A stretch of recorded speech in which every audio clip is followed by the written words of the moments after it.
que ce soit l'effectif, l'organisation, l'équipement, ce n'était pas ça. On se disait qu'il y avait de la logistique, des armes et tout, mais on ne voulait pas nous donner. Mais on est arrivé, on a constaté que ce n'était pas le cas. Il n'y avait rien, les gens n'ont pas préparé la guerre. Pendant que ça fait des années de guerre. La première des choses, c'était de chercher à savoir qu'est-ce qu'il y a dans nos soutes. Il n'y avait rien. Il n'y avait rien. On ne pouvait même pas trouver 200 Kalachnikov en réserve. Après le coup d'État militaire manqué au Burkina Faso contre le président de la transition, le capitaine Ibrahim Traoré, où la population est sortie massivement dans les rues pour lui apporter son soutien. L'homme fort du Faso a accordé à cœur ouvert un entretien au cours duquel il s'est prononcé sur les derniers événements qui ont secoué le pays ainsi que d'autres sujets comme les relations entre les autorités burkinabées et ceux de la Côte d'Ivoire. Depuis le premier jour, nous avons dit que nous avons été révoltés par des faits, ce qui a conduit donc à entreprendre ces actions. Le peuple a bien voulu, depuis ce jour, nous confier donc la destinée de cette nation, chose que nous assumons pleinement. Certes, ce n'était pas l'objectif, comme vous l'avez signifié, mais la mission est sacrée, on nous l'a confiée et nous avons juré de mener à bien cette mission. Donc, on se sent de plus en plus réconforté tant que le peuple est avec nous et cette mission, on va la mener à bien. Les derniers événements, Monsieur le Président, c'était les 26 et 27 septembre, avec notamment ce qui s'est passé au Burkina Faso. Vous avez fait un tweet en disant « Je rassure de ma détermination à conduire la transition à bon port, en dépit de l'adversité des différentes manœuvres. » Alors, comment vous vivez ces événements, ces multiples rebondissements contre votre pouvoir? Il faut d'abord signifier que, comme je dis, l'itinéraire emprunté est difficile. Nous avons une lutte à mener contre l'impérialisme. Et l'impérialisme, ce n'est pas uniquement ceux qui sont à l'extérieur, c'est surtout les valeurs locaux sur place. Ce sont des choses que nous vivons depuis le premier jour. Mais bon, on s'était dit que c'est logique. Lorsque nous nous sommes révoltés, 2 mois, 3 mois, certains peuvent ne pas être contents. Jusqu'à 6 mois, on observait. Mais à un moment donné, il faut que les gens arrêtent. Ça continue, on a mis en garde plusieurs fois. Et ben, on ne peut pas concevoir qu'un an après que le peuple ait choisi son itinéraire, que nous sommes dans une nouvelle configuration, que des gens s'opposent à cela. Est-ce à dire que c'est la tolérance zéro désormais contre toute personne qui s'aventurerait à déstabiliser votre pouvoir? Ne dites pas notre pouvoir, je dirais toute personne qui voudrait, c'est-à-dire se mettre en travers de la marche de ce peuple-là. Il n'y aura pas de sentiment. Ça, c'est terminé. Nous avons assez sensibilisé, nous avons assez parlé aux gens. Et voilà. Ce n'est pas comme si on ne les connaît pas, nous les connaissons. Certains sont venus ici, nous les avons dit, on vous flatte.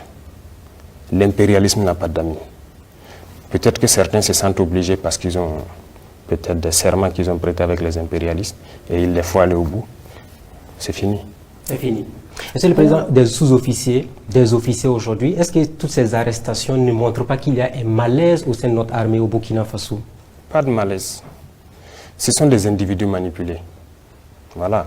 Il n'y a pas de malaise. Les hommes se battent au front. Il n'y a aucun malaise. Et si vous regardez ceux qui sont dans ces situations-là, ce n'est pas forcément des gens venus du front.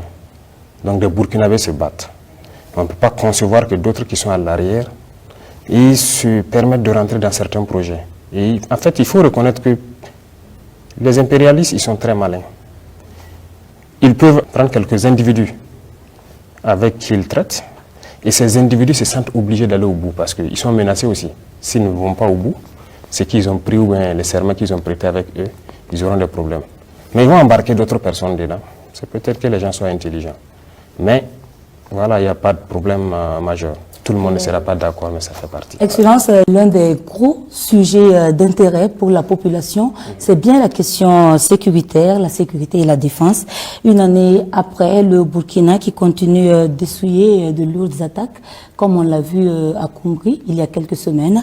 Alors, 53 morts, ce fut énorme, Monsieur le Président. On aimerait un peu comprendre ce qui s'est réellement passé. Les batailles, il y a des morts.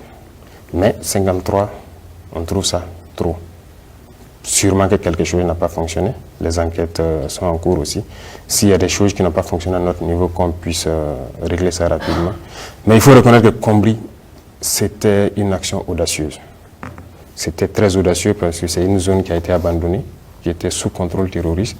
Donc, vous savez très bien, depuis 2021, personne n'y a mis pied. Il faut y aller. Toutes ces zones où on est absent depuis des années, nous allons y aller. Ce sera des batailles très dures, il faut s'y attendre. Mais nous sommes là pour ça. Il faut qu'on y aille. Alors, pour rester dans cette région, Tangay, c'est une des communes rurales qui a été reconquise il n'y a pas très longtemps, avec à la clé l'installation d'une base militaire et même le retour des populations. Sur le terrain, vous pourrez le constater. Voilà. Il y a des choses même que nous voyons souvent qui ne nous plaisent pas forcément. Parce qu'il arrive que certains communiquent, on a reconquis tel village, les gens ont rejoint.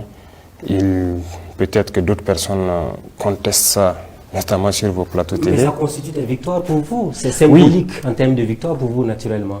Je suis d'accord, Oui. mais vous voyez ce qui se passe. Lorsqu'il y a ce débat-là, d'autres disent oui, c'est reconquis, d'autres disent non. Les villageois se mettent à se filmer eux-mêmes dans leur village pour prouver que c'est reconquis, les voilà au marché, ainsi de suite. Bon, nous, dans notre stratégie, je dirais, ça ne nous plaît pas trop. Nous voulons que ça... Ceux qui veulent le constater, ils peuvent aller sur le terrain. Il y a des zones aujourd'hui, vous partez, vous circulez. Donc c'est mieux que les gens aillent constater. Mais on ne veut pas que les gens s'exposent en se filmant et puis en montrant. Le Premier ministre a dit il y a quelques mois qu'on était à 60% de couverture du territoire. Quelques mois plus tard, nous sommes à 1 an de votre pouvoir, du MPSR2. Vous pouvez quand même donner une idée de la reconquête du territoire burkinabé à l'ensemble des citoyens qui nous regardent. Il n'y a pas cette partie du Burkina où nous ne pouvons pas mettre pied. Les populations de Djibo, de Dori qui nous regardent diront nous sommes sous blocus, il faut des convois pour venir vers nous.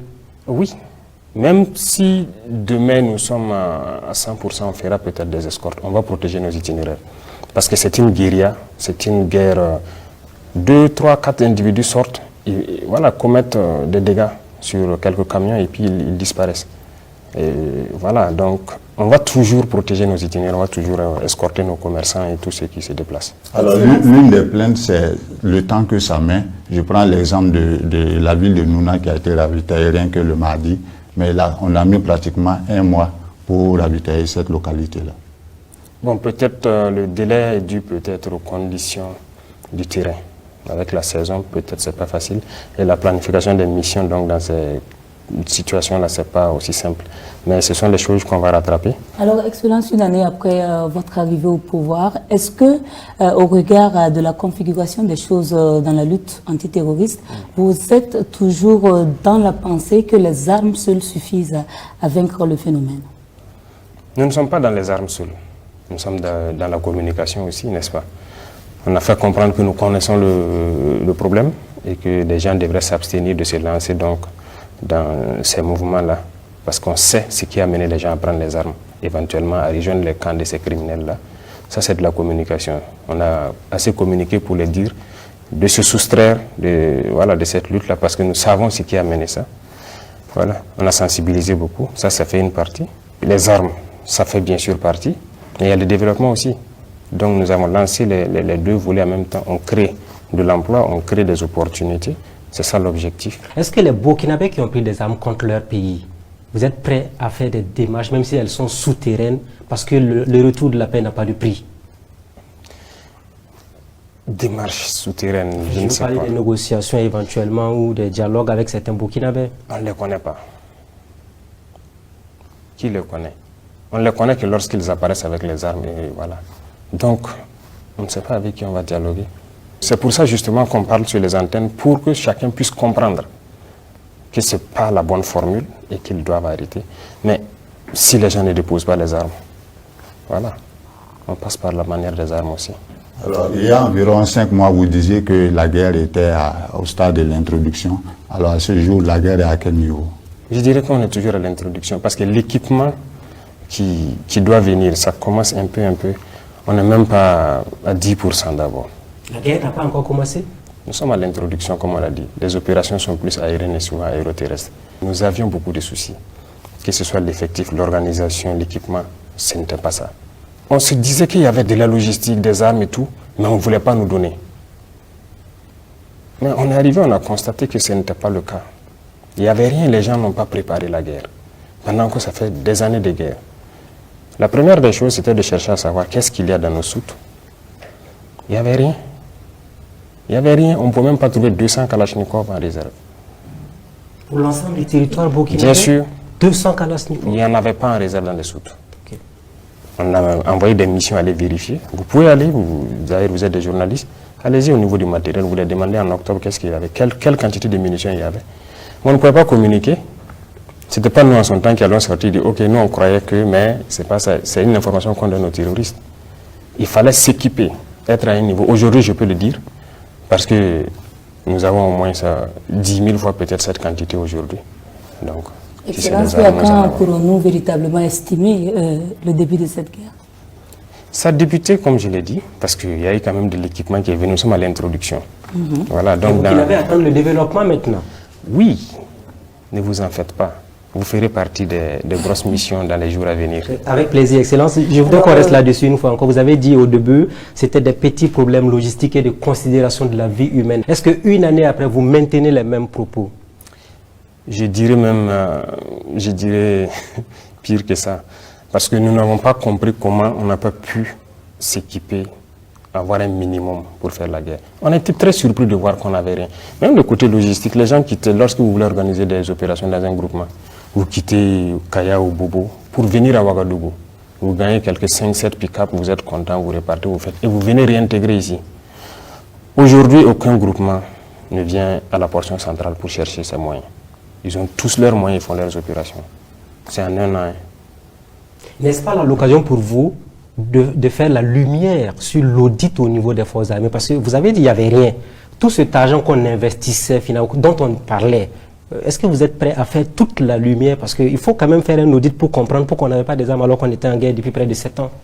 Il y a une justice militaire, et il y a même la justice civile. Il y a beaucoup de structures de contrôle. Nous avons donné le temps. Et je pense qu'on est même allé loin.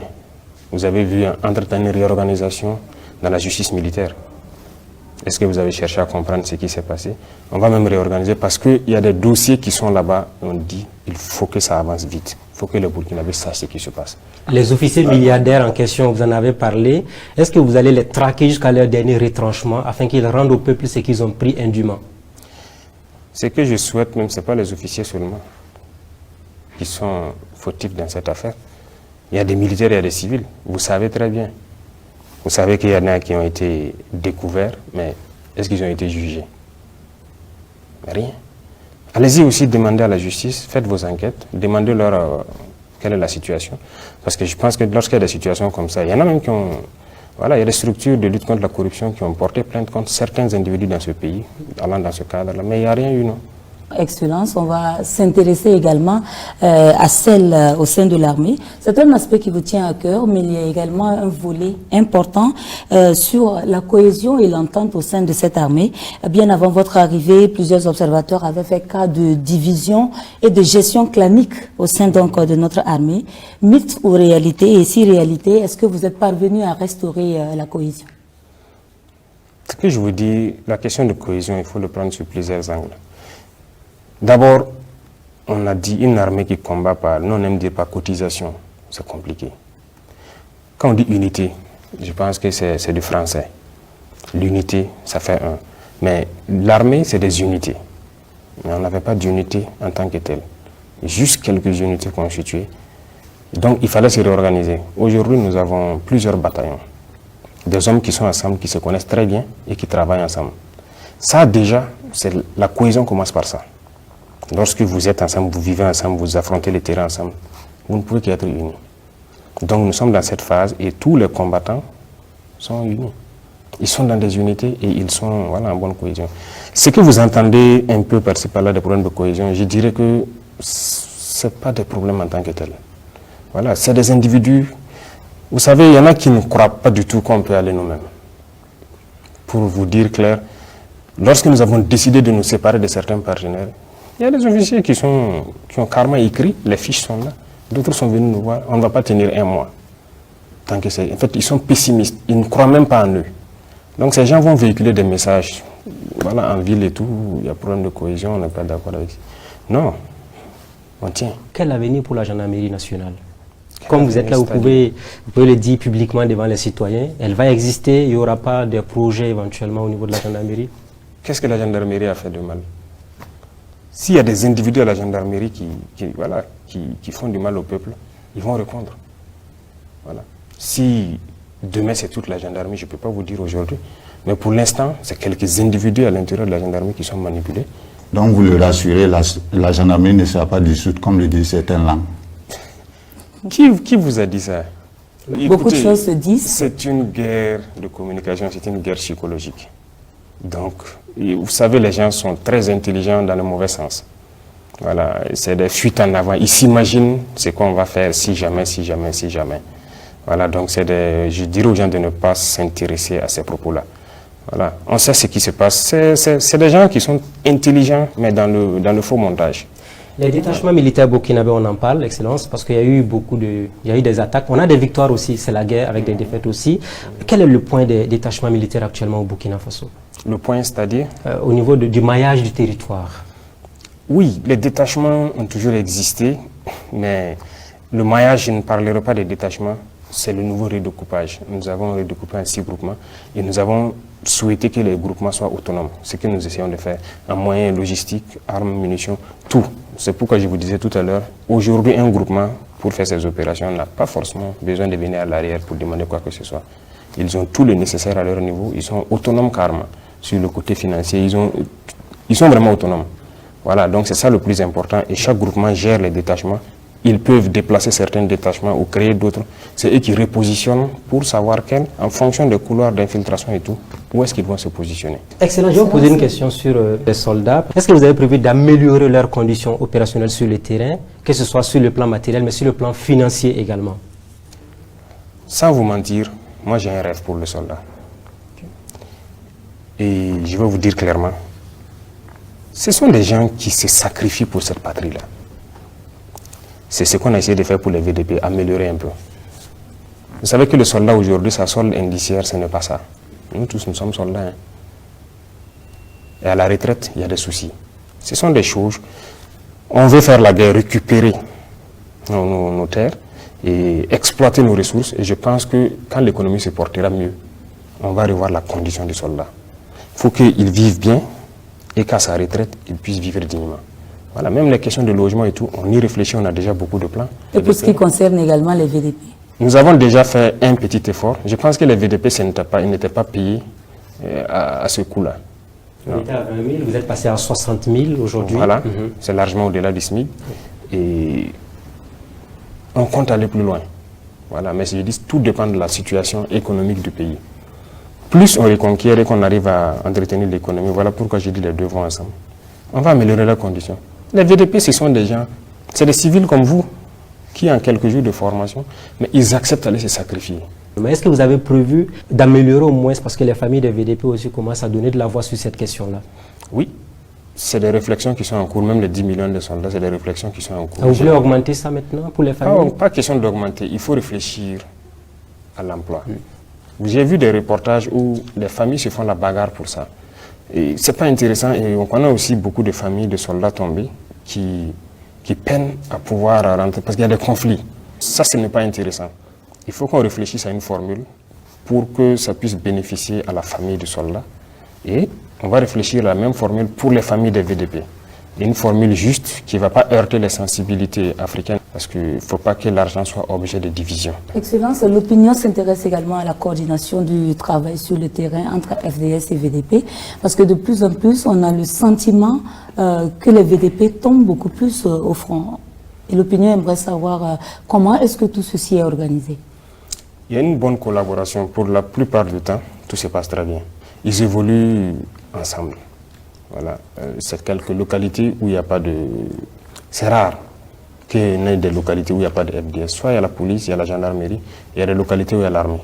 Donc ils sont encadrés sur la plupart des opérations. Mais ce n'est pas une statistique à faire comme ça, parce qu'ils sont peut-être plus nombreux que l'armée. Plus nombreux que l'armée. On a plus de VDP que de militaires. Vous croyez qu'on a combien de soldats? Quel était l'effectif de l'armée avant que nous on arrive? Allez-y chercher. Si cette année seulement on a fait un recrutement de quoi? 11 000 soldats. C'est totalement une armée. C'est parce qu'on avait un problème d'effectif. Alors, est-ce que vous êtes arrivé d'entendre que les VDP ou les FDS refusent d'aller au front? Refuser d'aller? Oui. Jusque-là, on n'en a pas vu le cas. Je pense qu'ils sont plus motivés à partir. Quand on a commencé la formation des VDP, et il y a quelque chose même qui se passe qui est très intéressant depuis qu'on a commencé à former les VDP nationaux et tout. Il y a des militaires même qui veulent évoluer aux côtés des VDP, qui veulent aller avec eux. Et il y a beaucoup de bataillons mixtes qui sont en constitution actuellement. Ils s'entraînent. Il y a des militaires et VDP ensemble, ils s'entraînent durement et ils partent. Donc il y a de l'engouement quand même. Et quand on veut les envoyer quelque part, voilà, ils n'hésitent même pas. Actuellement, tous ces VDP qu'on a recrutés, formés, vous savez qu'au début, on se disait qu'ils n'allaient pas supporter le gilet et tout ça là. Bon, quelqu'un qui n'est pas habitué, qui n'est pas... Voilà, ça peut faire bizarre. Mais ils ont demandé à avoir les gilets casques. Certains croyaient qu'on n'allait pas avoir pour tout le monde parce qu'on a vu la polémique se monter. Tous ont des gilets, des casques, des trucs de protection. Tous. Et ça les motive en fait, tout ça, à se lancer. On a des jeunes qui dorment à la place de la nation, qui ont même lancé des messages au capitaine Traoré pour dire « Nous, on veut défendre notre pays, la pluie, le vent nous trouve là-bas. » Vous êtes au courant de ces jeunes-là? Qu'est-ce que vous avez prévu pour eux? Oui, je crois qu'entre-temps, on m'a rendu compte, je ne sais plus, il y a 1 mois de cela ou 2 mois, qu'il y a des jeunes justement qui dormaient donc, à la place de la nation pour défendre. L'instruction a été donnée donc de les prendre et on m'a rassuré, soit ils ont fini leur formation, ou ils sont toujours en formation. On les a récupérés, mais bon, on avait des gens de patienter parce qu'on allait lancer encore. Voilà. Mais je ne sais pas s'il y a toujours de l'affluence. Voilà. Mais il faut reconnaître que les Burkinabés sont engagés pour défendre leur terre. C'est ça le plus important. Et c'est cet éveil-là qu'on cherchait. Les gens ont compris et on rend grâce à Dieu. Et aujourd'hui, que peut-on faire comme point du recrutement et de la formation des contingents? Oui, je vous disais que cette année seule, quand on prend l'armée de terre, on est à 11 000 qu'on a recrutés. La plupart sont en MCO. Ce qu'on dit MCO, c'est les phases avant l'engagement. Ils font une mise en condition opérationnelle, c'est-à-dire un entraînement particulier intensif. Donc, quand ceux-là vont s'engager, voilà, on pourra passer au développement. Côté gendarmerie, il y a eu des gendarmes auxiliaires qu'on a décidé de recruter. La première vague a fini 1400, il y a au moins 1500 encore, donc ils étaient 3000 en tout. Côté eaux et forêts aussi, vous avez dû remarquer, il y a un recrutement spécial de 4000 qu'on a lancé. Même au niveau des policiers, je pense que vous avez vu leur réorganisation. Voilà, on a regroupé en Goumi. Voilà, c'est ce qu'on appelle le groupement mobile d'intervention, qui sont déployés un peu partout, à qui je rends hommage d'ailleurs au passage, qui sont engagés, fortement engagés, parce qu'avant ils n'avaient pas peut-être un certain type d'équipement qu'on refusait de les donner. Actuellement, ils ont tout. Donc voilà, on recrute et on réorganise et on avance. L'Assemblée nationale a donné son quitus pour l'envoi d'un contingent au Niger. Alors est-ce que cela ne contribue pas à disperser les forces au niveau du Burkina? Non. Je pense que le débat s'est tenu là-bas et les arguments ont été assez suffisants. Lorsque vous devez défendre le périmètre de cette table, vous ne restez pas normalement sur la table pour défendre. Vous partez au-delà. Si on avait soutenu le Mali depuis les années 2012, si on avait soutenu le Niger, vous croyez que le terrorisme serait arrivé là? Je ne pense pas. On est resté bras croisés, ça n'arrive qu'aux autres. D'ailleurs, c'est ce que beaucoup d'États autour font aussi. Je crois que ça ne va pas les arriver. Non, on fait des erreurs. D'abord, donc sur ce point seulement, la meilleure manière donc de se défendre, c'est d'aller un peu au-delà. C'est d'ailleurs l'argument que certains États occidentaux avancent, qu'ils viennent ici pour combattre le terrorisme, pour que ça n'arrive pas chez eux. Et l'autre chose, c'est quoi? C'est un peuple frère qu'on veut agresser. Il n'y a pas de raison que nous restent les bras croisés. Si on laisse déstabiliser le Niger, tout le monde a suivi pour la Libye. C'est ça qui a déversé toutes sortes d'armes ici. Et voilà, le terrorisme s'est amplifié. On va encore laisser le Niger se désintégrer. Il faut qu'on raisonne. Non. Excellence, en dehors de la question de la solidarité africaine que vous êtes en train d'évoquer, la question fondamentale qui se pose, c'est est-ce que nous avons véritablement ces moyens d'aller au secours du Niger? Est-ce que nous ne sommes pas nous-mêmes déjà suffisamment affaiblis? Est-ce que nous avons les moyens, y compris en hommes, en finances et en vivres? Quand on parle là-bas, ce que je vous ai expliqué, ce n'est pas forcément le Niger qu'on parle de défendre. C'est pour nous-mêmes d'abord. Il faut qu'on les aide. Si le Niger est déstabilisé, le Burkina, c'est foutu. Aujourd'hui, nous arrivons déjà avec... On n'est pas déployé d'abord, mais on fait beaucoup de choses ensemble. Rien que la semaine passée, les vecteurs aériens ont opéré en parfaite symbiose pour détruire une colonne que les Nigériens ont vu quitter vers chez eux en rentrant chez nous ici. Et nous, nos appareils sont intervenus, leurs appareils sont intervenus, tout a été bien coordonné pour... C'est ça qu'on demande. Et il faut qu'on s'aide comme ça entre pays voisins. Et finalement, qui paiera cette note? Qui paiera? Cette note? Non, ce n'est pas une note particulière. De toute façon, sur notre territoire, on fait des opérations. Il n'y a rien de particulier si les soldats se retrouvent de l'autre côté de la frontière pour faire la guerre. Le 16 septembre 2023, donc, il y a eu la création de l'AES, l'Alliance des États du Sahel. Est-ce là un processus vers la fin de la CEDEAO ou le retrait de ces 3 pays de la CEDEAO pour une certaine autonomie? L'AES, c'est une défense en commun. Nous avons décidé d'unifier nos espaces. Aujourd'hui, peu importe la situation au Niger, aussi au Burkina ou au Mali, on peut bénéficier l'un comme l'autre du soutien de ce partenaire. On est ensemble, il n'y a aucun problème. Mais les politiques peuvent différer, comme sur ce cas précis où ils ont décidé, les politiciens ont décidé une certaine posture. Nous sommes dans une certaine posture. Mais de toute façon, voilà, chacun réfléchit. Le souci, c'est la population qui paye le coût, qui prend le coût. Jusqu'à preuve de contraire, ça n'affecte pas la population. Je pense que certains pays ont décidé d'aller intervenir au Niger. Ouais, ils peuvent y aller.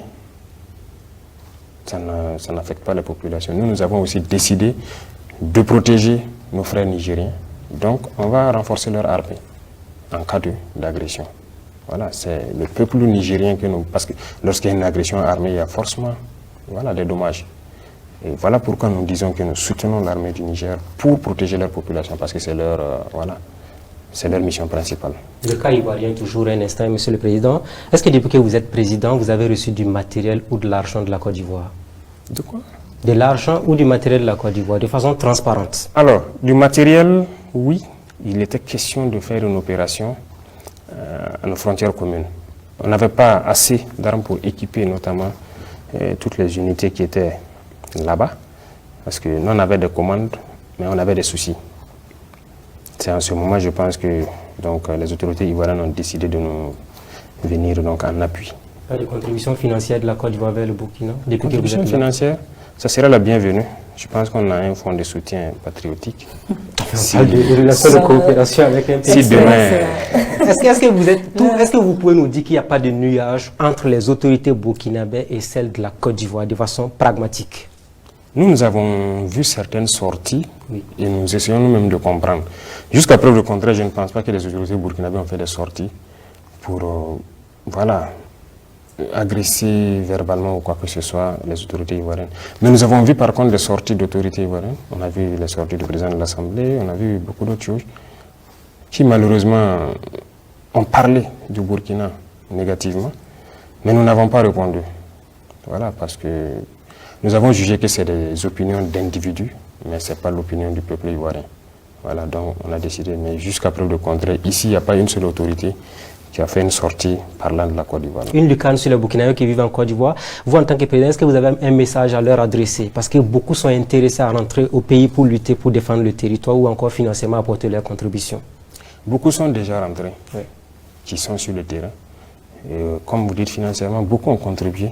Beaucoup continuent d'envoyer leur contribution à travers le fonds. Et il n'y a pas longtemps, les opérateurs ivoiriens sont venus ici même, ils ont fait un congrès, ils ont contribué. Donc vraiment, on les remercie, on les encourage à toujours... C'est de la Côte d'Ivoire seulement? Non, beaucoup de la diaspora. Ça, il faut le reconnaître. C'est ce que j'ai dit, nous avons beaucoup apprécié le réveil. Le réveil, l'éveil de conscience et tout. Les gens aiment leur pays, ils aiment leur patrie, et peu importe où ils sont, ils pensent toujours au pays. Ça, moi, j'ai beaucoup apprécié. Et cette année seulement, si vous comptez le nombre de fois, ceux de la diaspora qui ont eu des congrès ici, c'était vraiment très bien. Et à chaque fois, ils viennent et ils contribuent. Donc, ce n'est pas la Côte d'Ivoire seulement, tous les Burkinabés de l'extérieur, on les salue. Monsieur le Président, quelque fait marquant de notre diplomatie, c'est la cristallisation des relations entre le Burkina Faso et la France et notre rapprochement avec la Russie. C'est ce que nous sommes en train de travailler véritablement à être autonomes, ou est-ce que nous sommes en train de travailler à nous faire encore chapeauter par un autre maître entre guillemets? Un autre maître, c'est trop dit. Je ne pense pas que dans l'histoire de la Russie, par exemple, la Russie n'a jamais colonisé un pays ici. Vous êtes d'accord avec moi? Vous connaissez un seul pays en Afrique ici que la Russie a colonisé? Ou partout ailleurs? Donc, il ne faut pas comparer d'abord les deux. Les vérités d'hier peuvent toujours être celles d'aujourd'hui. Pas évident, mais c'est pour vous dire que nous avons suivi l'évolution de notre pays avec un partenariat. Aujourd'hui, nous sommes dans la guerre, nous avons aussi suivi. On a jugé que ce n'est pas sincère. On arrête. Pourquoi depuis 1960 jusqu'à aujourd'hui, soi-disant indépendance, vous savez bien qu'il y a beaucoup de mots. Ça ne va pas. On produit beaucoup, on a toutes les richesses, mais pourquoi ça ne va pas? Il y a quelque chose qui ne marche pas. Nos matières premières sont exportées. À les transformer, on revient nous vendre encore avec... donc on exporte en quelque sorte nos emplois et toute notre richesse. Sur le plan économique, rien ne va. Sur le plan défense, on a vu avec la guerre, rien ne va. Pourquoi il faut continuer? On change de partenariat. Qu'est-ce qui gagne? Vous avez vu un équipement, je dirais français peut-être ici? Il n'y en a pas beaucoup. Quelques-uns. Aujourd'hui, dans cette guerre, comme on le dit, cette année, nous avons fait l'expérience. On refuse de nous vendre, par exemple, beaucoup d'États impérialistes refusent de nous vendre ce qu'ils disent, ce qui est létal. Des canons qui se montent sur avion, on refuse de nous vendre. Et voilà. Et avec la France, il y a beaucoup de choses qu'on souhaite payer, mais ils ne vont pas nous donner la licence. On ne va pas nous vendre. Et même avec les Américains, on a eu des soucis. Donc, les terroristes doivent avoir une arme, ils nous tirent dessus. Bon, nous, on ne doit pas avoir ce qui tue. C'est des gaz lacrymogènes, c'est autre qu'on peut nous vendre. Je ne sais pas. Si nous sommes en guerre et que nous avons des populations qui meurent, on veut se défendre, et vous refusez de nous vendre ce qui est létal, vous n'êtes pas nos amis. Monsieur le Président, on va parler des réformes politiques et institutionnelles. Alors, à quand la levée de la suspension des activités des partis politiques? La suspension, ce n'est pas de plein gré. Vous avez vu, c'est une question de sécurité d'abord. On ne souhaite pas que les gens commencent des activités politiques et qu'on soit amené à déployer des forces pour sécuriser. Parce que je pense qu'il y a eu le cas dans un pays voisin où des politiciens ont voulu faire une rencontre et des gens sont venus s'en prendre à eux. Voilà. Et ça nous a interpellés. On dit, bon, c'est difficile, nous on veut employer la force à autre chose. Aujourd'hui, je vous disais que beaucoup d'unités sont constituées. Vous voyez que vous ne voyez pas trop de policiers dans la rue comme ça. Voilà, on est concentré sur la guerre, on ne peut pas encore se partager pour sécuriser beaucoup il y a trop de partis politiques. Est-ce que vous craignez les partis politiques au Burkina Faso? Craindre pourquoi? S'ils reprennent leurs activités avec éventuellement des mobilisations, on n'a pas fini. Non, ça ne craint pas. Je vous dis que c'est le peuple qui décide. Vous êtes sûr qu'il y aura de la mobilisation? Non, ce n'est pas ce qu'on craint. Donc si vous n'êtes pas sûr, pourquoi vous ne les laissez pas reprendre leurs activités sans problème? C'est la question de sécurité, j'ai dit. Si demain on dit à des gens de faire leurs activités et que des gens les agressent, qu'est-ce que vous direz? Les OSC qui mènent des activités à l'image des partis politiques. Les OSC qui mènent des activités comme quelle activité?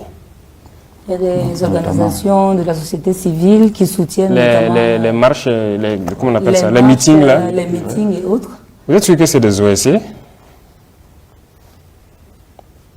C'est le peuple.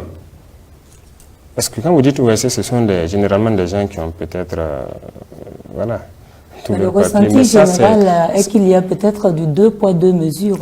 Non, c'est un phénomène spontané. Ce n'est pas forcément une OSC qui organise une activité ou truc. C'est un phénomène spontané. C'est la masse populaire qui a compris et qui soutient.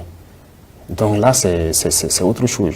Ce n'est pas forcément une OSC qui s'est levée pour organiser un événement. De toute façon, on a suspendu pour des mesures de sécurité et au besoin, on analyse la situation, on va lever. Qu'est-ce que vous avez pour intention d'assainir justement cette vie politique-là? Et si oui, comment est-ce que vous comptez procéder? Bien sûr, on va assainir. Je pense qu'il y a la relecture des textes. Et vous trouvez normal même que quand on prend le nombre de partis politiques au Burkina, vous trouvez normal qu'on ait tous les idéologies pour développer le Burkina. On a besoin de 100 000... Vous comptez donc toucher au multipartisme qui a déjà été consacré? Le multipartisme existera.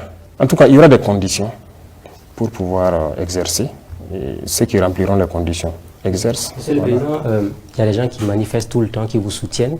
Et s'il y a des gens qui veulent organiser des marches de contestation de votre pouvoir, est-ce que vous allez les laisser faire? Ce n'est pas mon pouvoir, c'est le pouvoir du peuple. C'est vous qui êtes le président? Oui, mais c'est le pouvoir du peuple. C'est le peuple qui a décidé que nous soyons là. Ça, il faut que vous le compreniez. Et si une autre partie du peuple dit on va manifester contre le pouvoir actuel, est-ce que vous êtes prêt à les accepter? à les accepter. Ils peuvent manifester. Il n'y a pas de problème. Ils peuvent manifester. D'ailleurs, ceux qui veulent aller au complot, là, c'est une forme de manifestation, non? Voilà, ils peuvent manifester. Ils sont libres. Est-ce que, justement, vous pensez à la question de l'organisation prochaine des élections? Notre pari tient toujours. Vous serez au rendez-vous de juillet 2024? On n'est pas encore arrivé, donc nous, on espère qu'à la sortie de la saison pluvieuse, là, on puisse avancer sérieusement dans la lutte. Et voilà, s'il plaît à Dieu. Excellence, ce n'est pas juillet 2024, mais vous le savez, gouverner, c'est prévoir. Est-ce que vous envisagez effectivement de respecter cette échéance de la fin de la transition comme ce qui avait été retenu dans la charte? Gouverner, c'est prévoir, très bien. Alors, le premier jour, nous avions fait comprendre aux gens qu'on souhaite juste faire le minimum de temps possible dans cette lutte. Si, par exemple, certains acteurs nous avaient laissé lutter sérieusement, on ne serait même pas à cette étape actuellement. Mais les gens ont décidé de nous rendre la vie dure. Lorsque nous nous sommes rendus qu'il y avait un problème d'équipement, on a commandé beaucoup d'équipements un peu partout. Les pays amis nous ont par exemple envoyé immédiatement nos équipements. Et les pays qui sont encore sous le dictat des impérialistes, ou même qui sont même impérialistes, ont par exemple décidé de bloquer nos équipements. Ça met du retard chez qui? Qui est responsable de ce retard? Et une fois, on nous a dit ici, vous dites qu'il faut qu'on fasse vite pour faire les élections, et c'est vous encore qui bloquez nos équipements, vous ne voulez pas qu'on fasse la guerre. C'est quoi le problème? Qu'est-ce que vous voulez? Mais s'ils répondent à cette question, voilà. Est-ce que vous êtes en train de nous dire que tant qu'il n'y aura pas la sécurité, il n'y aura pas d'élection? Il n'y aura pas d'élection qui va se concentrer uniquement à Ouagaï, à Bobo et quelques villes autour. Il faut que tous les Burkinabés choisissent leur président. Il faut que ceux qui vont postuler puissent aller partout au Burkina. Voilà, aller faire leur campagne et tout. Donc, il faut qu'on assure la sécurité d'abord. On ne peut pas se mettre... Mais pourquoi on est venu? On est venu pour la sécurité, pour que le Burkinabé puisse vivre dignement et tranquillement. Et une fois que ça c'est assuré, les gens pourront circuler librement, aller où ils veulent, faire leur campagne. Et là, permettre à tous les Burkinabés de choisir leur président. C'est ce que nous souhaitons. Donc aller aux élections n'est pas une priorité absolue pour vous pour le moment? Ce n'est pas une priorité, ça je vous le dis clairement. C'est la sécurité qui est la priorité. On parle de réforme politique au Burkina Faso, nouvelle constitution, entre autres, référendum. Est-ce que vous y pensez actuellement? Les textes actuels ne nous permettent pas de pouvoir évoluer sereinement. Parce qu'il y a Qu'est-ce que vous reprochez à cette constitution actuellement? De toute façon, ce que je vous dis dans les jours à venir, la modification partielle, vous allez voir ce que ça concerne.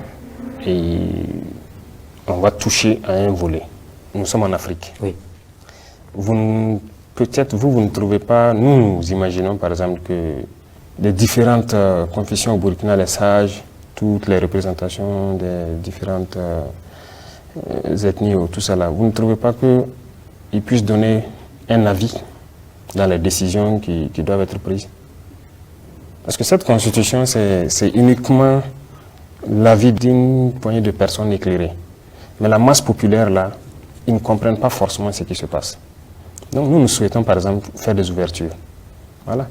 Et on trouve que ces leaders coutumiers, religieux et tout, ces leaders dans les différentes communautés. Vous envisagez donc d'intégrer certaines approches participatives? Bien sûr. Il faut que les gens puissent, sur certaines décisions importantes, donner des avis. Excellence, on va aussi s'intéresser à la question des libertés fondamentales, notamment avec ce sujet majeur qu'est celui de la justice. Vous savez, au sein de la justice, il y a de très bons acteurs, comme il y a de mauvais acteurs. Et vous le savez très bien. Ce n'est pas moi qui vais vous apprendre aujourd'hui toutes ces affaires qui sont passées. Et il n'y a rien eu. Et vous-même, journalistes, là, il faut que vous vous intéressez à certains sujets. Voilà. Combien de gens ont été dans des erreurs graves, dans des crimes économiques, mais il n'y a rien. Ils ne sont pas poursuivis. L'autre jour, je suivais, il n'y a pas longtemps, sur la RTB, par exemple, le débat sur le stade du 4 août. Qu'est-ce qu'il y a? La justice est libre, indépendante. En tout cas, nous n'avons pas dit à quelqu'un de ne pas poursuivre les procédures. Pourquoi ils ne le font pas? Il y a beaucoup de gens qui ont commis des crimes ici, des crimes économiques, qui ont pillé l'argent du peuple, mais qui sont libres. C'est ça qu'on veut régler. Vous vous souvenez, à la rentrée de l'année passée, la rencontre avec le CSM, j'ai dit il faut qu'on change la manière de faire la justice même. Mais il n'y a pas eu de proposition. Il faut que la justice soit pour tout le monde. Voilà moi mon cheval de bataille. La justice doit être pour tout le monde. Il n'y a pas de justice pour des riches, de justice pour des pauvres, non. Vous savez, il y a combien de personnes aujourd'hui en prison qui n'ont pas été jugées? Environ 4000 personnes. Qui sont en détention, certains depuis des années, sans jugement. Vous trouvez ça, c'est normal? La justice vous dira qu'elle n'a pas suffisamment de moyens non plus pour faire le travail. Il y a les moyens. Je suis contre la prison. Ce n'est pas dans nos cultures. En Europe, on fait la prison, on attrape les gens pour quoi que ce soit aller enfermer. Il y a un service social qui s'occupe des trucs. Ceux qu'on attrape enfermés ici, qui s'occupent de leur famille. C'est ça le problème. Donc il faut qu'on réforme. On ne peut pas se comparer aux Européens sur ce volet-là. Ils sont loin en avance. On ne peut pas prendre les textes et puis venir appliquer ici. Moi, je suis farouchement contre la prison. C'est pourquoi j'ai dit depuis l'année passée au CSM, je veux qu'on puisse modifier les textes pour que lorsque quelqu'un qui part voler un mouton, ben dans un garage, il a volé un moteur, aller vendre quelque chose, il cherche, on sait bien qu'il a faim. On part le faire travailler. Il va rembourser ce qu'il a volé. Donc les détenus pourraient être des VDP à l'avenir pour le Burkina Faso. Ils vont travailler.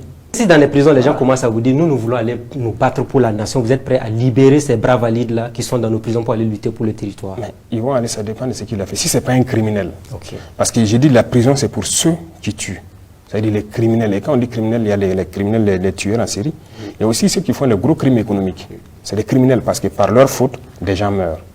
Eux, il faut la prison. Mais même le crime économique, je suis d'accord pour la prison, mais il doit rembourser ce qu'il a volé d'abord. Aujourd'hui, les gens volent des milliards, on les attrape, on les met en prison. Il accepte purger sa peine, il sort et bouffe ses milliards. Il n'y a rien. Monsieur le Président, on va parler de la radio Omega. C'est vrai que la suspension a été élevée. Alors, est-ce qu'on doit comprendre à travers ce message, ce sophisme, soit vous êtes avec nous, soit vous êtes contre nous? Ce n'est pas ça. Voilà, il ne faut pas prendre ça sur cet angle-là. Les libertés individuelles ne doivent pas primer sur les libertés collectives. Il faut que les gens comprennent ça. Secondo, il faut savoir communiquer. On est en guerre, il faut savoir communiquer. Et il faut pas, soit vous êtes avec la patrie, ou bien vous êtes contre la patrie. Peut-être que d'autres communiquent sans savoir ce qu'ils font. Mais je pense qu'il y a des sessions de formation que je vois souvent, qui sont organisées au profit de vous les journalistes, pour vous mettre dans la communication de guerre. Je pense que chacun doit voir ça. Mais je me dis que les gens font exprès. Sinon, vous suivez les chaînes internationales, lorsqu'il y a un conflit, vous les suivez et vous savez très bien qu'est-ce que c'est que la communication de guerre. Parce que dans la guerre, généralement, vous prenez parti pour une des parties ou pour l'autre. Donc, pourquoi ici, votre pays est en guerre et vous ne pouvez pas soutenir? Moi, je vous dis que en brousse, il arrive que les hommes suivent tout des médias. Il y a des moments où vous pouvez voir quelqu'un énervé toute la journée parce qu'il a vu quelque chose dans un média. Et vous pouvez voir quelqu'un aussi très content parce qu'il a vu quelque chose d'autre. Donc, il faut savoir communiquer en temps de guerre. Nous sommes actuellement en temps de guerre. Est-ce que vous songez, par exemple, à établir de nouvelles règles de fonctionnement des médias? Et subsidiairement, Monsieur le Président, je voudrais savoir si dans l'ensemble, le durcissement du ton du gouvernement à l'endroit des médias est la signification du fait que vous n'êtes pas satisfait du travail général qui est abattu par ces médias. Pas satisfait, ce que je disais, peut-être par méconnaissance pour certains, mais beaucoup font déjà très bien leur travail. Pourquoi on ne reproche pas à tous les médias? Ce n'est pas à tous les médias qu'on fait des reproches. Je vais vous dire quelque chose. La guerre, c'est quelque chose d'assez bizarre. Lorsque on est combattant sur le terrain et qu'on part dans une bataille, il y a deux situations qui peuvent arriver. Vous remportez la bataille sans investir les lieux, ou bien vous remportez la bataille, vous investissez les lieux. Ça veut dire que quand vous investissez, vous pouvez voir tous les dégâts que vous avez causés. L'ennemi que vous avez tué, le matériel que vous allez remporter, en tout cas tous les détails, et vous repartez. Lorsque vous gagnez une bataille et que vous avez tous les détails, c'est de l'extase. Vous êtes très content. Et ça vous motive à aller demain, à repartir à l'offensive. Ça, c'est très important. Ok, l'ennemi, ce sont des combattants. Ils réagissent de la même façon. Aujourd'hui, il est très difficile pour eux de venir mener des batailles contre nous et investir les lieux. La plupart du temps, dès qu'ils viennent, ils tirent, ils ramassent leur corps et ils fuient parce qu'ils ne veulent pas rester que les vecteurs aériens viennent les trouver sur place. Ça veut dire qu'ils ne savent pas très souvent qu'est-ce qu'ils ont causé comme dégâts. Lorsqu'on donne à l'ennemi ces informations, ok, vous êtes venu aujourd'hui, vous avez fait tant de dégâts, ça l'encourage à revenir et à reprendre. Et vous savez bien que même ceux-là qui ont créé la liberté d'expression dans leur guerre, on ne communique pas sur certaines choses. Mais il faut reconnaître aussi que quand même les médias ont beaucoup aidé à améliorer les conditions des soldats sur le terrain. Parce que si ça ne se savait pas, beaucoup de choses, vous êtes président aujourd'hui, peut-être qu'il y a des choses qui se passent sur le terrain dont vous n'avez pas connaissance, et les médias peuvent être là pour critiquer, pour que ça puisse changer dans le bon sens. On préfère que si vous avez une information qui concerne les soldats sur le terrain, que vous puissiez écrire et venir. Venir à quel niveau? La direction du protocole est là. Oui. Vous prenez contact. Votre porte est ouverte à tout le monde, sans problème. À tout le monde. Il y a beaucoup de... Moi, j'ai reçu des journalistes ici, même de Omega. La porte est ouverte. Tant qu'on a le temps, on a la capacité. Ce n'est pas qu'on est contre quelqu'un ou quelque chose, non. Tant qu'on a le temps, on reçoit tout le monde. Si on n'a pas le temps, on vous dit de déposer vos propositions au niveau de la direction. Voilà. Il y a certains à qui on a dit d'écrire leurs propositions et puis venir déposer. S'il y a des choses qui ne vont pas vous... En quoi est-ce que vous partez dire c'est quoi l'objectif? Non. Donc, si les gens ne savent pas, s'il y a des propositions concrètes et ou bien il y a des constatations sur le terrain qui concernent la vie des soldats, il ne faut pas exposer ça à l'ennemi. Venez, vous écrivez, vous venez. S'il y a le temps, même on vous reçoit en même temps. Vous exposez la situation et on vérifie. Donc, vous n'avez aucun problème avec les médias burkinabés? Aucun. Excellence, il y a aussi la réquisition. C'est un nouveau mot qui est rentré dans le quotidien des Burkinabés, tant il est perçu comme une épée de Damoclès qui plane au-dessus de la tête des citoyens. Alors, certains estiment que donc la réquisition est désormais brandie comme une arme de dissuasion. De toute façon, c'est réglementaire, non? La mobilisation générale, la mise en garde, c'est réglementaire. C'est ça? C'est vous qui dites c'est l'état de droit. C'est l'état de droit, c'est réglementaire. Lorsqu'on est en guerre, on peut prendre certaines dispositions. On peut réquisitionner tout le monde. Récemment, on a un anesthésiste réanimateur qu'on a pris, on l'a vu en tenue avec une arme. Est-ce que c'est son rôle d'aller faire la guerre à la place des militaires, par exemple? Parmi les VDP, je vais vous dire qu'il y a des gens, chefs de projet, en tout cas des entrepreneurs, des gens très bien posés. Ça, ce sont des volontaires. J'arrive, qui se battent. Leur rôle premier, c'était pas ça. Mais ils ont vu la nation en péril. Ils ont décidé de s'engager. Ça, c'est du patriotisme. Ceux qui n'ont pas ce courage de le faire, encouragez donc ceux qui se battent d'une certaine façon. Est-ce que vous parlez de médecins anesthésistes? C'est son travail de critiquer, voilà. Ce qu'il fait, est-ce que c'est son travail de médecin? Mais c'est un citoyen burkinabé.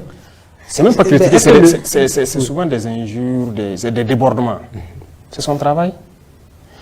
Vous savez, on respecte tout le monde. Il faut respecter aussi les gens. Est-ce que c'est une punition? Voilà. Non, ce n'est pas une punition. Il ira là-bas prouver ce qu'on aurait dû faire. Voilà, il va contribuer. Et puis, les médecins militaires, il y en a. Hein. Ou bien, qui dit qu'il ne peut pas servir là-bas?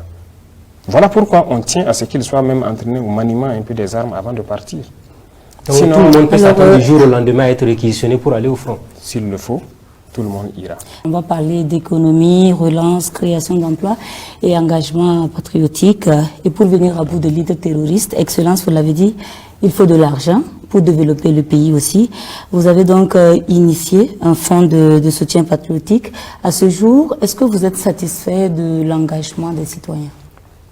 Oui, je suis satisfait, il faut le dire, et c'est à saluer. Les Burkinabés ont accepté de consentir d'énormes sacrifices. Et d'ailleurs, c'est ce que on passe le message souvent aux soldats lorsqu'on passe dans certaines garnisons. Le peuple a accepté de se saigner. Le peuple a accepté. Il y a des taxes qu'on a imposées, il y a voilà, un certain nombre de choses qu'on a dû faire pour pouvoir financer notre guerre. Pour les citoyens burkinabés, même s'ils ne parlent pas, la vie chère est là. Les Burkinabés ont accepté volontairement de contribuer. Quand on est parti d'abord sur le fonds de soutien patriotique, au début on avait dit qu'on allait retenir 1%. C'est ça, non? Il y a des gens qui ont dit que non, ça ne peut pas se faire parce que les fonctionnaires souffrent déjà beaucoup trop, ainsi de suite. On a dit il n'y a pas de problème, c'est volontaire. Dans le volontariat, là, vous savez combien de fonctionnaires sont venus souscrire? D'autres même demandent à ce qu'on prenne plus que 1%. Nous on dit, on rend grâce à Dieu. Et tout ce qu'on a fait, en termes de taxes et autres, les Burkinabés ont accepté. Parce qu'ils ont compris que personne ne viendra financer cette guerre. D'ailleurs, même avec tout ce qu'on récolte, voilà qu'on veut payer, c'est certain, ils bloquent notre argent. Mais il faut qu'on sauve le pays. Et les gens ont compris ça, c'est à saluer. Et nous, on ne peut que remercier ce peuple-là pour avoir compris le sens de notre combat, pour avoir compris l'idéologie que nous développons. Vous allez avoir de nouvelles taxes encore? Est-ce qu'il faut s'attendre à de nouvelles taxes encore au Pas Burkina évident. Faso? Ou bien on s'arrête là pour le moment parce que ça commence à peser un peu sur On le a panier déjà de la arrêté. ménagère. Depuis que les dernières taxes, je ne pense pas qu'il y ait de nouvelles taxes encore. Hein. On observe. Je pense qu'actuellement, on acquiert beaucoup de choses et grâce à ce fonds-là. Donc, ça suffit. Si on veut passer à une autre étape, on tiendra à informer le peuple. On ne va pas faire quelque chose d'assez contraignant sans informer le peuple. Donc, pour l'instant, en tout cas, ça arrive à nous soulager. C'est ce que je vous disais. Aujourd'hui, il n'y a pas cette personne. Je vais vous dire, les combattants là, tout le monde est conscient que ça a changé sur le volet logistique en un laps de temps. Que ce soit l'armée de terre, que ce soit les différents commandants, la gendarmerie, la police municipale, les eaux et forêts, les GSP. Tous ceux qui n'avaient pas d'armes ont des armes aujourd'hui. Ce sont des corps déjà constitués. Ce sont des corps constitués et qui, quand on prend le cas de la police, pendant longtemps, nous on a suivi toute la guerre là, les armes qu'on appelle les PKMS et autres, ils ont réclamé ça pendant longtemps. On n'a pas donné. Nous on a décidé par exemple de les doter. On les a dit de se constituer en unité, on va les doter. On les a dotés plus que ça. Mais ils sont sur le terrain, ils le prouvent. On a eu raison. Ça crée de la sécurité dans plusieurs zones qu'ils ont occupées et qu'ils sécurisent. Les eaux et forêts, ils étaient aussi dans leur forêt. On a été interpellés plusieurs fois depuis certains mois. D'autres étaient à 7, à 14, ils ont dit qu'ils ont 2 Kalachnikovs. Aujourd'hui, ils sont tous équipés. Ils rentrent en bourse avec les BDP. Ils sont contents. Ça fait quoi? Ça fait plus de sécurité pour les citoyens. Voilà. Ça, c'est important parce que lorsque quelqu'un est en tenue dans une zone assez turbulente et qu'il n'a pas le minimum pour se garder lui-même, c'est compliqué. Donc, voilà pourquoi on a assez misé sur ça, les équipements et même la logistique, les moyens roulants et tout. Vraiment, tout ça, c'est au compte du peuple. Ça fait estime également qu'on ne part pas chercher l'argent là où on peut en trouver suffisamment, notamment dans les dossiers de crimes économiques et aussi au niveau de certains travailleurs qui semblent plus nantis que le commun des travailleurs. On ira chercher où il faut. Concernant les crimes économiques, moi je vous dis de repartir, ceux qui font les unités d'investigation, repartir voir la justice pour qu'ils sortent les dossiers et qu'ils jugent. Et la dette intérieure, parce qu'il y a beaucoup d'entreprises aujourd'hui qui souhaitent qu'on paye la dette intérieure et relancer l'économie. Ça a commencé, je pense qu'il n'y a pas trop de retard. Voilà, le Trésor règle ça, en tout cas au fur et à mesure. Je suis ça. Voilà, c'est vrai, on avait mis un frein à un moment donné parce qu'il fallait vraiment s'équiper. Vous ne savez pas ce qu'on a vécu pendant un temps donné, mais bon, c'est assez compliqué. Quand vous recrutez, par exemple, on a lancé pour les VDP, on fait rentrer 5000 VDP et vous vérifiez pour voir si on peut les équiper tous. Et vous vous rendez compte qu'il n'y a rien. Qu'est-ce que vous faites? On va les former, les laisser sortir, on va les tuer. Parce que s'ils repartent chez eux, on va les tuer. Il fallait les équiper en urgence. Donc ça fait qu'on a dû bloquer un peu certaines factures au niveau des entreprises pour payer de l'équipement en attendant de mettre en place le fonds. Le fonds est mis en place maintenant, ça fonctionne. Donc je pense que les entreprises, en tout cas beaucoup, sont en train d'être soulagées.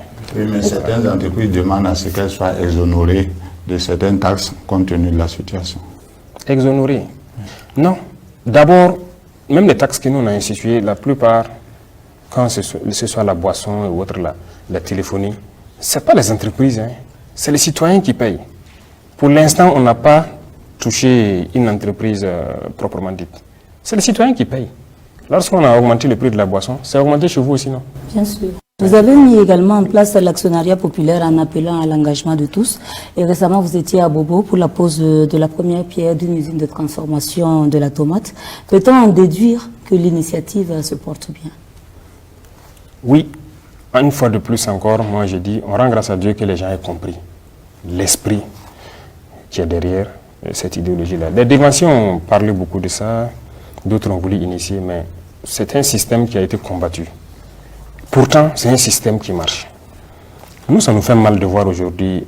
Vous êtes déjà allé sur un site d'orpaillage, voir dans quelles conditions les jeunes Burkinabés travaillent. Le courage qu'ils ont de faire ça. Par exemple, on veut semi-mécaniser ça un peu, pour qu'au moins, ils puissent soustraire le maximum de leur labeur et que ça puisse aller de façon un peu plus mécanique. Ça fait partie des missions de l'APEC. Tout ce qu'on produit ici, vous êtes d'accord qu'on produit tous ces... Quand on prend les produits de première nécessité, l'huile, le lait, comment je vais dire, même ces pâtes de tomates qu'on a. Vous trouvez normal que nous, on cultive l'arachide, le soja, le sésame, tout ça, nos noix de karité, tout exporté, et ensuite payer encore l'huile de l'extérieur? Est-ce que c'est normal? Vous trouvez normal qu'on laisse nos producteurs produire la tomate, que des gens viennent d'ailleurs, la caisse qu'ils pouvaient vendre à 30 000 ou combien? On paye à 1000 francs, on part, on transforme en pâte, on revient nous vendre. Non. Ça va, on a réfléchi, on a pensé. Il faut qu'on ait beaucoup d'entreprises de ce genre-là, pour la transformation, pour la mécanisation, pour en tout cas beaucoup de choses. Comment financer? On a pensé à ce modèle. Et le peuple finance. Est-ce que vous avez des garanties que cet argent va bien être utilisé pour éviter éventuellement que les gens souscrivent et que l'argent se retrouve éventuellement détourné? Je suis ça de près. Voilà, ce qui a mené d'ailleurs à pouvoir poser la première pierre et commencer la construction de la première usine. Et ça continue. Donc celui qui va voler 5 francs d'un Burkinabé dans cette affaire, il sera face à vous. C'est ça que j'appelle un crime. Oui. Voilà, ça ce n'est pas tolérable. Et je pense que ceux qui sont au niveau de l'APEC le savent. On a fait d'ailleurs une visite là-bas dernièrement. On ne peut pas s'amuser. Et d'ailleurs, les citoyens suivent ça aussi. Tous ceux qui souscrivent,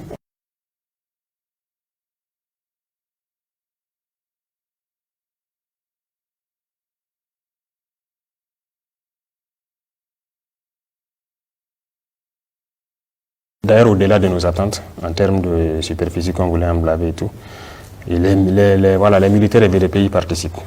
Voilà, c'est l'autosuffisance alimentaire qui est en ligne de mire. Ça, c'est l'objectif. Il faut qu'on y arrive et c'est possible. Pendant combien de temps éventuellement dans vos prévisions? Alors, il a dit tout de suite que l'initiative c'est 2023-2024. Ce n'est pas exclu que ça y ait extension, mais au niveau du ministère de l'Agriculture, on nous a demandé un travail. Ils nous ont fourni donc dernièrement un document qu'on a autorisé en Conseil des ministres, l'offensive agricole. C'est là-bas en fait que ça sera plus large parce que c'est le ministère qui doit s'occuper de ça par vocation. Donc ça aussi ça sera lancé tout de suite. L'objectif c'est d'atteindre l'autosuffisance alimentaire en tout cas à l'horizon 2025 et ça sera piloté par le ministère. Ce sont des initiatives qui visent en tout cas à occuper la jeunesse qui en quête également d'emploi. Et lors de la commémoration de la journée internationale, vous aviez lancé un appel à l'entrepreneuriat. Quelle est votre vision Excellence pour cette jeunesse? On a encouragé l'entrepreneuriat bien avant d'être là-bas. Je pense qu'il y a les conseils des ministres avant où vous avez vu que les PME, par exemple, on a travaillé à élaguer beaucoup de taxes autour. C'est pour encourager les gens parce que nous avons de la chance d'être aussi de vivre dans la masse populaire. Les jeunes qui veulent créer des petites entreprises, souvent se retrouvent confrontés à beaucoup de sortes de taxations. Ils n'arrivent pas à ça. Accès au marché. Il y a beaucoup de jeunes qui créent. Après, voilà. Ils n'ont même pas accès au marché public et autres. C'est des problèmes à n'en pas finir. Tout ça, on a facilité. Oui. Donc, j'ai dit d'élaguer tout ce qui est taxe autour et l'accès au marché aussi.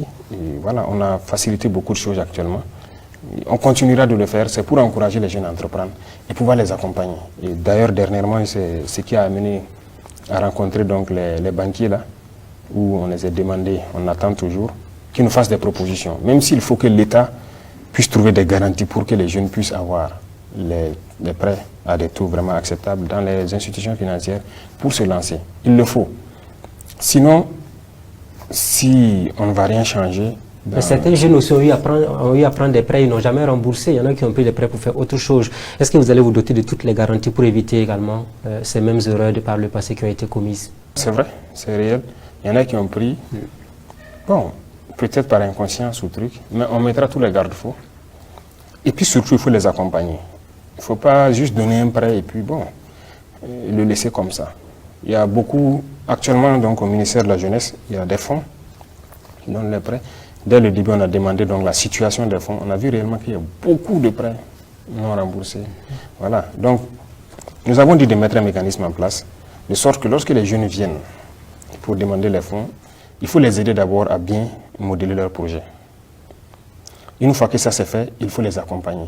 Donc il y a beaucoup de structures qui sont mises en place, que le ministère est en train de mettre en place, vous avez suivi, pour accompagner donc ceux-là qui amènent les projets. Il ne s'agit pas de les donner les fonds et ils se débrouillent. Il faut l'accompagner, il faut le conseiller, il faut le guider et les trouver des débouchés aussi. Donc c'est ce travail-là qu'on est en train de faire pour que ce soit un tout. Pour qu'on les... Sinon, si vous les donnez, bon, ça, il peut être tenté de faire autre chose que ce même pourquoi il est venu chercher donc le prêt. Alors, Excellence, on est pratiquement au terme du temps, en tout cas qui nous était imparti, mais on aimerait avoir très rapidement quelques réactions de votre part par rapport à certains sujets d'actualité. Tout à l'heure, on a évoqué le cas du stade du 4 août, 11 milliards comme somme initiale, des travaux engagés, non homologués par la FIFA, beaucoup à refaire et bien évidemment, une facture qui va s'agrandir avec ce que nous avons comme amenuisement de nos ressources financières. Qu'est-ce que ça vous fait comme ressenti lorsque vous entendez toutes ces choses? Non, c'est peinant. Je pense que ce n'est pas le seul cas. Il y a beaucoup de situations comme ça, des marchés qui ont été passés, voilà, des montants pas possibles et puis le travail. Vous avez vu la route de Koudougou par exemple. Ça existe dans ce pays-là. C'est ce que là encore j'interpelle voilà, nos amis de la justice, de s'auto-saisir de certaines questions et de faire la lumière. Là, on a demandé toute la situation au ministre, qui nous a amené clairement la situation. Et je pense qu'il a été sur c'est à la RTB, non? Voilà, ils ont eu un débat. Oui, il vous a dit clairement, non? Ça n'a rien respecté comme procédure. On ne sait même pas... Mais nous, on attend aussi d'être éclairés. Est-ce que les gens vont aller en prison pour ça? Ça dépend de la justice. Parce qu'on m'a dit que des gens avaient été interpellés, auditionnés et puis relâchés. Monsieur le Président, le souci était qu'il avait même du mal à pointer du doigt les principaux responsables. Il n'y a pas du mal si les gens font leurs enquêtes. Il y a des responsables qui étaient là. Qu'on les interpelle. Il y a forcément un responsable. Lorsqu'il y a une dépense au niveau du gouvernement, il y a un responsable forcément. On ne peut pas... La dépense ne s'est pas faite toute seule. Donc, il ne faut pas... Si les agents n'ont pas été mêlés et que ça a été fait dans une bulle, il faut qu'on retrouve cette bulle-là. Qui a fait et a ordonné? C'est tout. Donc moi, j'invite les gens à aller jusqu'au bout, qu'ils continuent les enquêtes et qu'ils disent la vérité au peuple. Qui a fauté, qui a dilapidé de l'argent parce que la CAF n'était pas au courant. Voilà pourquoi ils sont venus trouver qu'ils ont fait un travail bâclé. Il faut reprendre. Monsieur le Président, une autre question. La presse avait fait cas de la lettre de votre prédécesseur Paul-Henri Sandaogo Damiba qui souhaite rentrer... Vous avez reçu la lettre de Damiba en question? Oui. Il veut quoi exactement? C'est comme vous l'avez dit. Rentrer au pays. Est-ce que vous allez lui faciliter la tâche pour qu'il rentre au Burkina? On n'a pas dit à quelqu'un de quitter le Burkina. Ça, il faut qu'on soit clair là-dessus. Donc, il est libre de rentrer quand il veut. Non, on n'a pas de garantie. Des garanties? Quelle garantie? C'est un citoyen. Donc, il rentre au pays quand il veut. Certains étaient partis avec lui, ont compris après, ils sont revenus.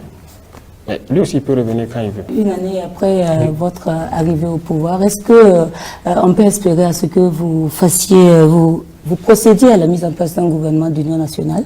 Parce qu'on voit que, en tout cas, il y a certains caciques ou certaines compétences, certaines anciennes compétences qui ont été mises à l'écart jusque-là. Est-ce qu'on peut espérer que vous élargissiez en tout cas votre choix en matière d'hommes pour vous accompagner dans la gestion de ce pouvoir? Il y a beaucoup de compétences au Burkina. Nous, on les découvre au fur et à mesure. Donc, il n'y a pas une compétence unique. Il y a beaucoup de compétences. Donc, je ne pense pas qu'on doit être figé sur certains individus. Si on doit prendre en compte toutes les compétences, peut-être que chaque semaine, on va changer de gouvernement. Mais un an après, est-ce que vous vous dites c'est bon que j'essaie de revoir mon équipe? Ce n'est pas une histoire de un an. À tout moment, c'est combien de mois après on a fait le premier remaniement? À tout moment, on a des objectifs qu'on donne. Si ce n'est pas atteint. L'autre question, Monsieur le Président, est-ce que vous pensez à l'après-présidence du Faso? Vous avez dit au début que vous n'aimez pas le pouvoir parce que c'est des problèmes. Un an après, est-ce que vous dites que cette affaire-là finisse vite pour que moi je reparte dans ma vie militaire sans angoisse, sans contrainte? C'est comme vous l'avez dit, en venant ici, nous, on n'est pas venu dans cet objectif. Mais à présent, le peuple nous a confié une mission. Et nous avons juré de ne pas trahir le peuple. Et nous accomplissons notre mission. Ce qui va venir après, ça ne nous regarde pas. Parce que si vous pensez à votre avenir, vous ne pouvez pas gouverner nos États là. Ça, je peux vous assurer. Si vous pensez à votre avenir, si vous avez peur vous ne pouvez pas gouverner nos États-là. Vous voulez rester président à vie ou qu'est-ce que vous dites? Président à vie, vous pensez que c'est possible? Ah, tout Ce est n'est possible. pas le souhait de quelqu'un. Bon, c'est vrai qu'on le voit ailleurs. Hein. Vous allez vous fatiguer à un moment donné. Est-ce que Parce vous êtes que- déjà fatigué? Non. Tant que moi je vois le peuple debout, on n'est jamais fatigué. Je vous dis que c'est une vie difficile. Et voilà pourquoi j'ai dit, si vous pensez à votre vie ou bien vous pensez à l'avenir, vous savez combien de compromissions on vient pour nous faire ici? Combien de propositions? Si nous on pensait à l'avenir, peut-être qu'aujourd'hui on serait déjà des multimilliardaires. Parce qu'il y a tellement de gros contrats. On vous envoie des valises souvent? Pas des valises. Je vais vous donner deux ou trois exemples. Quand vous prenez l'aéroport de Donsin, quand on vient vous négocier avec vous, il faut signer pour qu'on vous donne par exemple 5% sur les 30 ans. Si j'accepte, imaginez ça fait combien de milliards. On ne va pas hypothéquer l'avenir de notre patrie là pour ça. On n'est pas venu pour ça. Vous prenez l'hôpital de